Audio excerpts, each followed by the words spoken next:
صلو علی الحبیب صلی اللہ تعالی علی محمد وعلی آلہ وصحبہ وبارک وسلم۔ میٹھے میٹھے اسلامی بھائیوں، ایک گناہ کے 10 نقصانات ہیں۔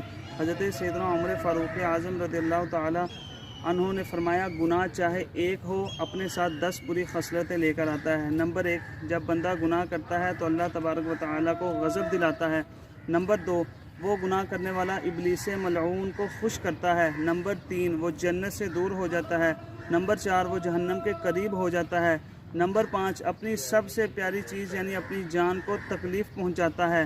نمبر 6، اپنے باطن کو ناپاک کر بیٹھتا ہے۔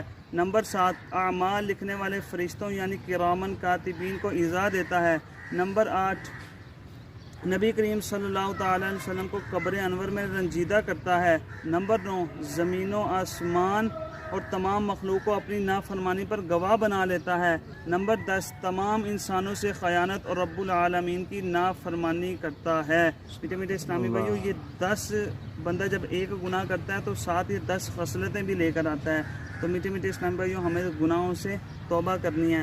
جو گناہ ہمارے صغیر ہیں ان سے بھی توبہ کریں، جو کبیرہ ہیں ان سے بھی توبہ کریں، لیکن کبیرہ گناہ کسی کی دل آزاری کی ہے تو اسے معافی مانگیں گے تو ہی معاف ہوگا۔